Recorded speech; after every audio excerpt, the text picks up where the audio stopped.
Olá, sou o professor César Garoff, professor de matemática. Estou aqui hoje com você para trabalhar com o terceiro ano do ensino médio e nós vamos falar sobre as medidas de tendência central. Na verdade, essa aula a gente vai rever os conceitos que nós vimos nas semanas anteriores e vamos também falar um pouquinho sobre medidas de dispersão. Então, lembrando que as medidas de tendência central são três, média aritmética, mediana e moda. Vamos explicar um pouquinho de cada um aqui e algumas características também. Média aritmética. A média aritmética nós temos dois tipos. No caso, nós temos a média aritmética simples, que para a gente obter ela, a gente precisa somar os valores. Então, nós temos aqui ó, x1, que representa o valor 1, x2 representa o valor 2, e assim por diante, até a gente chegar ao último elemento do conjunto, que a gente representa ali pelo xn. Então, nós temos que somar todos os elementos e dividir pela quantidade desses elementos. A segunda média aritmética que nós já estudamos foi a média aritmética ponderada. A média aritmética ponderada ela é calculada utilizando aí o peso. Então, nós temos o peso 1, que multiplica o valor 1, mais o peso 2, que multiplica o valor 2, mais o peso 3, que multiplica o valor 3, até chegar no último peso, que multiplica o último valor. E o denominador é a soma dos pesos. Lembrando que o peso, ele, na verdade, ele tem a função igual a de uma frequência absoluta. Né? Se você tem um valor que repete várias vezes, aquele número de frequência absoluta é o peso daquele número. Então, o peso é o valor que é a quantidade de vezes que ele vai repetir.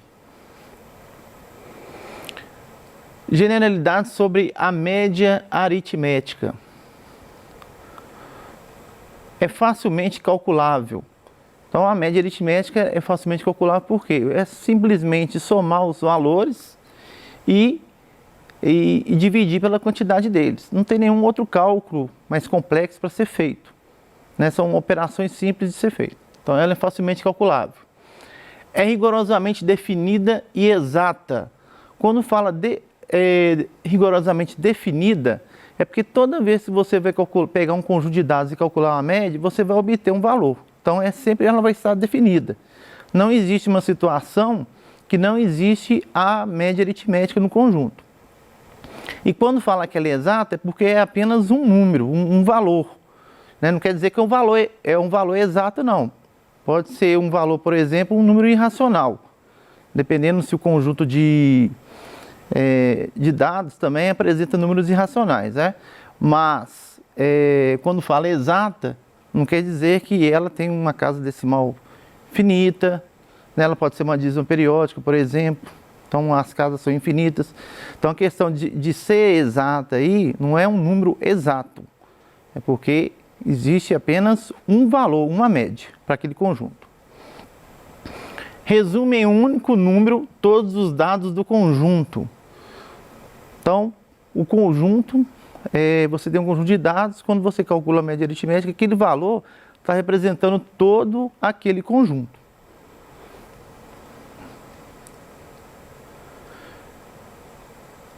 É a medida de posição mais utilizada. Das medidas de tendência central, a mais utilizada é a média.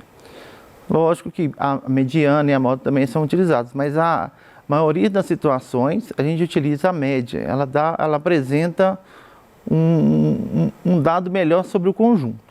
Tá? Depende de cada valor do conjunto. Para você obter a média aritmética, você precisa dos valores para você somar e dividir pela quantidade deles. Então, você depende desses valores. É influenciado por valores extremos. Então, quando a gente nós vimos algumas aulas atrás, que quando a gente tem valores extremos, ou valor que está muito além da média, está muito acima, muito abaixo, ou se a gente pegar o conjunto de dados e a gente tem um valor muito fora desse conjunto da maioria, né? Por exemplo, lá tem valores 20, 23, 25 e tem um valor lá 80. Ele está muito além desses valores. Então ele acaba puxando a média para cima, vai aumentando esse valor. A mesma coisa se eu tenho os valores 20, 23 e tem um valor 0. Ele vai fazer com que a média fique mais baixa. Então, esses valores extremos aí, ele interfere no cálculo da média. Não é utilizada para dados qualitativos. Quando você vai utilizar uma pesquisa com dados qualitativos, por exemplo, fazer uma pesquisa de satisfação, a pessoa vai falar se está ruim, ruim, bom ou ótimo. Não tem como você calcular a média aritmética para isso. Então, para dados qualitativos, não é utilizado.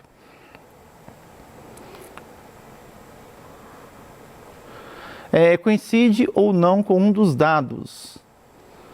A média aritmética ela pode coincidir ou não com um dos elementos do conjunto. Mas você vai fazer o cálculo, pode ser que às vezes ele vai ser igual a algum elemento desse conjunto ou não.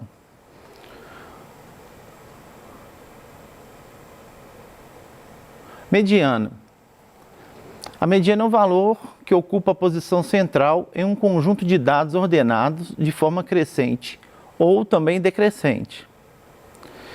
Quando a quantidade é ímpar, a mediana ela vai ser o valor central. Quando a quantidade for par, ela vai ser a média aritmética dos termos centrais. Vamos lá, falar sobre a generalidade sobre a mediana. Então, a mediana indica a posição onde será encontrado o valor da amostra que está equidistante aos extremos. Então, a mediana, ela está no centro do conjunto, quando ela está ordenado, né? Então, ela está no centro, ela indica, né? Quando falei equidistante, não é equidistante valor numérico. Eu posso ter um conjunto que o menor valor, por exemplo, seja 5, o maior seja 200 e a mediana 50. Aí a diferença numérica seria 45 e 150. Mas não é equidistante dessa forma. Quando falei equidistante, é a questão das posições dos elementos. Tá a mediana no meio, a gente sabe que tem uma quantidade, a mesma quantidade que está à esquerda é a mesma quantidade que está à direita. Ela não é afetada por dados extremos. Se você tem valores além dos que estão mais em comum lá, mesmo se, eu dei um exemplo aqui agora, o 200. Vamos supor que eu tenho lá 50, 53, 52 e tem um 200. Ele não vai interferir no cálculo dessa mediana. A mediana continua lá no centro do conjunto. É necessário a ordenação dos dados. Sempre que a gente for obter a mediana, tem que lembrar disso. Não pode esquecer que os dados têm que ser ordenados. Às vezes a pessoa vai querer calcular a mediana, não esquece de ordenar e vai encontrar o elemento errado. Então, sempre há necessidade de ordenar. No caso aí, a medida de tendência central que precisa disso é justamente a mediana. Coincide ou não com um dos dados. A mediana ela pode coincidir ou não. Lembrando que quando ela tem uma quantidade ímpar de elementos, a mediana coincide com um elemento do conjunto. Quando a quantidade é par, aí vai coincidir dependendo se os dois termos centrais são iguais ou... não, quando eles são iguais, ele vai coincidir. Se caso eles forem diferentes, não vai coincidir com os elementos do conjunto, com o elemento do conjunto. A moda. Moda é o valor que mais aparece em um conjunto de dados. Aqui também coloquei ou valores, que pode ser mais de um valor, como também pode não existir esse valor. Não pode existir a moda, né? Generalidade sobre a moda. É de fácil compreensão, é mais fácil de você entender o que é a moda, até mesmo explicar. A moda é simplesmente aquele valor que mais aparece, que mais repete no conjunto. Então é de fácil compreensão. Ele pode não existir um conjunto de dados ou ocorrer mais de uma vez em outros. Às vezes acontece de algum conjunto não ter moda, quando todos têm a mesma frequência absoluta, como também pode ter conjuntos que vai ter mais de uma moda. Quando esses elementos que estão destacados, que têm uma frequência absoluta maior, as frequências são iguais. O seu cálculo pode depender de alguns dados do conjunto. Então, vai depender de alguns elementos. Por exemplo, eu tenho lá destacado 2 elementos, mas tem um terceiro que tem 2 com frequência igual a 2 e o quinto elemento lá que aparece uma vez, né? Um terceiro elemento que aparece apenas uma vez. No caso, vai existir 2 modas. Agora, se não tem esse elemento, não vai existir a moda. Então, quer dizer, tem alguns elementos que às vezes interferem, vai depender dos dados do conjunto, de alguns dados. Agora, ela não é totalmente influenciada, ela não é influenciada por todos os dados do conjunto. Não quer dizer que todos os elementos podem influenciar, mas alguns elementos podem influenciar para obter essa moda. E outro detalhe que ela coincide com um ou mais dados, né? Se a gente tem moda no conjunto, ela vai coincidir com um valor do conjunto. Se tiver mais de um, ela vai coincidir com mais valores dentro desse conjunto. Então é isso, nós vimos aí, né, recapitular um pouquinho sobre medida de tendência central. Agora, até a pedido de algumas pessoas, né, para explicar um pouco sobre medida de dispersão. Então, eu optei aqui em explicar a medida de dispersão usando um exemplo. Eu não vou trabalhar com aquelas fórmulas que aparecem no livro de matemática, não. Acho que da maneira mais prática é mais fácil o entendimento de você. Então, vamos falar um pouquinho sobre essas medidas de dispersão. Então, nós temos aí as seguintes medidas de dispersão. Primeiro, vamos saber o que é medida de dispersão, né? São as medidas estatísticas que descrevem o comportamento de um conjunto de dados em torno das medidas de tendência central. Então, é o seguinte, é você verificar se aquele conjunto de dados, eles estão bem próximos dessas medidas centrais. Quando você tem, vamos supor que nós temos 2 conjuntos de dados. Esse conjunto está mais próximo das medidas de tendência central. Esse não, eles estão mais oscilando, estão mais afastados. Então, esse primeiro aqui, ele é muito mais confiável. Ele tem uma qualidade maior dos dados do que o outro conjunto, porque ele está muito mais próximo, né, realmente representa, está próximo ao valor que representa aquele conjunto, que são as medidas de tendência central. No caso, nós temos quais as medidas de dispersão? Nós temos a amplitude, o desvio médio, a variância e o desvio padrão. Então, vamos pegar um exemplo aqui que eu vou explicar essas 4 através desse exemplo. Então, o número de acidentes em um trecho de uma rodovia foi computado mês a mês durante o primeiro semestre de 2017. Foram obtidos os seguintes dados: 20, 14, 15, 20, 27 e 30. Determine a amplitude, o desvio médio, a variância e o desvio padrão. Então, primeiro, né, eu vou colocar os valores dentro de uma tabela aqui. Por que eu coloquei numa tabela? Para facilitar para encontrar as medidas de dispersão, que é o desvio médio, a variância e o desvio padrão. Eu até coloquei 2 linhas aqui embaixo, mas eu ainda não vou preencher elas não. Na hora que a gente chegar lá, quando a gente for falar de desvio médio, desvio padrão e variância, eu vou explicar o que eu vou colocar nessas linhas. Então aqui tem os valores lá que foram apresentados do exercício. Primeira coisa que está falando é a amplitude. Né? O que seria amplitude? Amplitude é a diferença entre o maior e o menor valor do conjunto de dados. É você descobrir, né, qual a margem do menor para o maior, a margem desse conjunto. Então, aqui nesse aqui, o maior é 30, a gente pode ver aí na tabela, o 30 é o maior elemento, o 14 é o menor. Então, a gente vai subtrair 30 menos 14 é 16. Então, a amplitude desse conjunto de dados aqui é 16. Isso aí é importante, você saber a amplitude. Lógico que a amplitude ela não te dá uma ideia mais, como é que fala? Mais próxima da qualidade do conjunto, mas ele te fala de uma maneira mais ampla.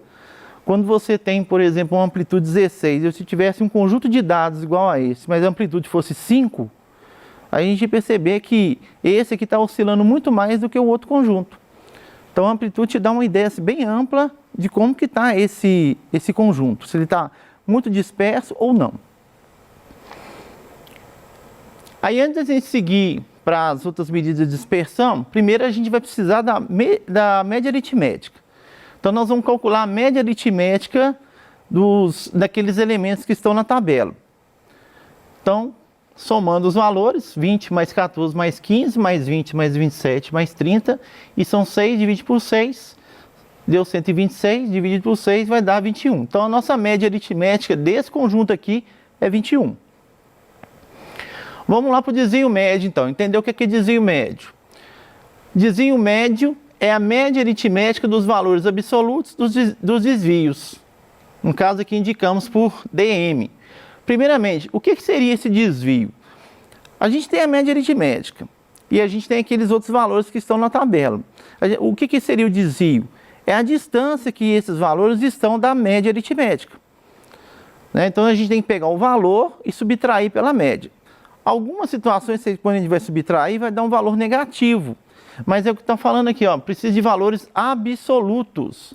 Os valores absolutos eles têm que ser em módulo, ou seja, você vai desconsiderar o sinal negativo. Na verdade, você quer saber a distância entre aquele valor e a média aritmética. Então, a distância do 20 para o 21 é 1.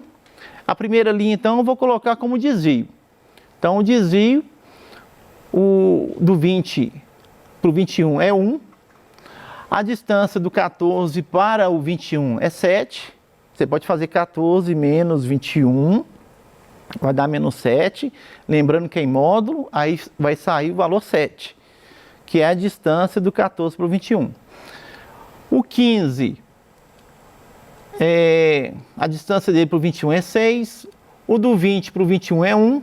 O do 27 para o 21 é 6 também. E o 30 para o 21 é 9.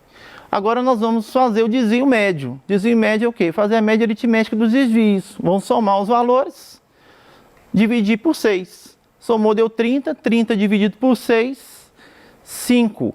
Então o desvio médio nessa situação é que é 5. A variância. A variância é a média aritmética dos quadrados dos desvios. Indicamos por, esse símbolo aí é uma letra grega, sigma. Então, sigma ao quadrado. Então, ela vai ser a variância. A variância é a média aritmética dos quadrados dos desvios. Então, agora a segunda linha, eu vou usar o desvio elevado ao quadrado. Então, vou pegar todos aqueles valores dos desvios e levar ao quadrado. Então, no primeiro ali era 1, elevado ao quadrado vai dar 1. 7 elevado ao quadrado, 49. 6 ao quadrado, 36. 1 ao quadrado, 1. 6 ao quadrado, 36. E 9 ao quadrado, 81. Bem, agora eu vou fazer a média aritmética dos desvios ao quadrado. Então, soma todos os valores. Então, 1 mais 49 mais 36 mais 1 mais 36 mais 81, dividido por 6. Então, nós temos aí 204 dividido por 6, que vai dar 34. Então, a nossa variância é 34.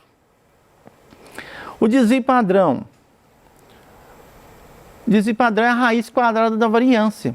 Indicamos por sigma.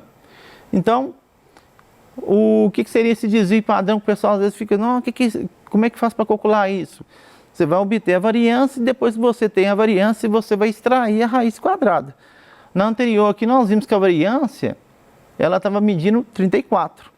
Então, para obter o desvio padrão, nós vamos extrair a raiz quadrada. Então, o desvio padrão aqui vai ser a raiz quadrada de 34. E aí que no caso eu coloquei, né, algumas questões aí, por exemplo, algumas provas vão aceitar aquele valor raiz quadrada de 34.